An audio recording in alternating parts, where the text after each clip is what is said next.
యాత్ర 2 ఈ సినిమా చూస్తున్నంతసేపు కాయిన్‌కి ఒక్క సైడే చూపిస్తున్నారు అనిపించింది. అంటే ఓన్లీ వైఎస్ జగన్ గారిని కంప్లీట్‌గా పాజిటివ్ యాంగిల్‌లోనే చూపించారు. ఇన్‌ఫాక్ట్ ఈ మూవీ ఆయన అభిమానులకు బాగా నచ్చుతుంది. వైఎస్ జగన్ ఇంకా వైఎస్ రాజశేఖర రెడ్డి గారి మధ్య ఉన్న అనుబంధం అనేది మనకు అస్సలు తెలీదు.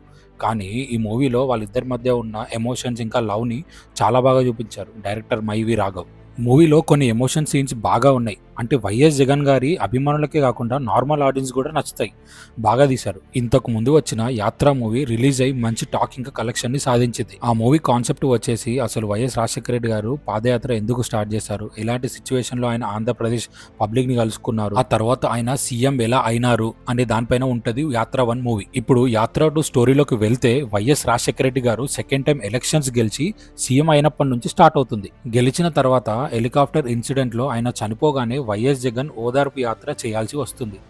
అయితే కాంగ్రెస్ పార్టీ ఆ యాత్ర చేయొద్దు అనడంతో వైఎస్ జగన్ ఆ పార్టీకి రాజీనామా చేసి వైఎస్ఆర్ కాంగ్రెస్ పార్టీ అని కొత్త పార్టీ స్టార్ట్ చేస్తే తను పవర్లోకి రావడానికి ఏం చేశాడు, ఆయన పవర్లోకి రాకుండా ఉండడానికి ఎవరెవరు ఏం చేశారు, ఇంకా 2014 ఎలక్షన్లో రైతు రుణమాఫీ జగన్ గారి ఓటమికి ఎలా కారణమైంది, 2019 ఎలక్షన్స్లో జగన్ ఎలా గెలిచి సీఎం అయినాడు అనే దానిపైన ఉంటుంది complete cinema. Main positive point గురించి మాట్లాడితే యాక్టర్స్ల పర్ఫార్మెన్స్.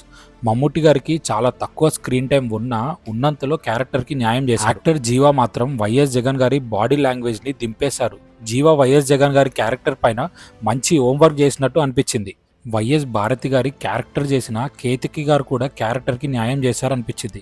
మహేష్ మంజేకర్ ఇంకా శుభలేఖ సుధాకర్ గారు వాళ్ళ క్యారెక్టర్లో బాగా యాక్ట్ చేశారు. మూవీకి ఇంకో ప్లస్ పాయింట్ వచ్చేసి ఎండింగ్లో వచ్చే డాక్యుమెంటరీ, వైఎస్ జగన్ గారు ప్రమాణ స్వీకారం చేసే ఎపిసోడ్. నెగిటివ్ గురించి మాట్లాడితే మ్యూజిక్ అంత గొప్పగా లేదు అనిపించింది. ఓవరాల్ గా ఇది ఒక ఎమోషనల్ పొలిటికల్ డ్రామా. ఫైనల్ గా ఈ మూవీ వైఎస్ జగన్ ఇంకా రాజశేఖర రెడ్డి గారి అభిమానులకు నచ్చుతుంది. అభిమానులు కాని వారికి ఒక పొలిటికల్ ఎంటర్టైనర్ అని చెప్పొచ్చు. మూవీ పైన నా ఒపీనియన్ ఏంటంటే బయోపిక్ అన్నాక పాజిటివ్ ఇంకా నెగిటివ్ యాంగిల్స్ అన్నీ చూపించాలి.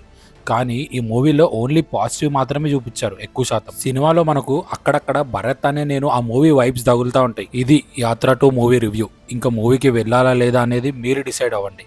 నా వీడియో కనుక మీకు నచ్చినట్టయితే ఖచ్చితంగా లైక్, షేర్ ఇంకా సబ్స్క్రైబ్ చేయండి. Thanks for watching.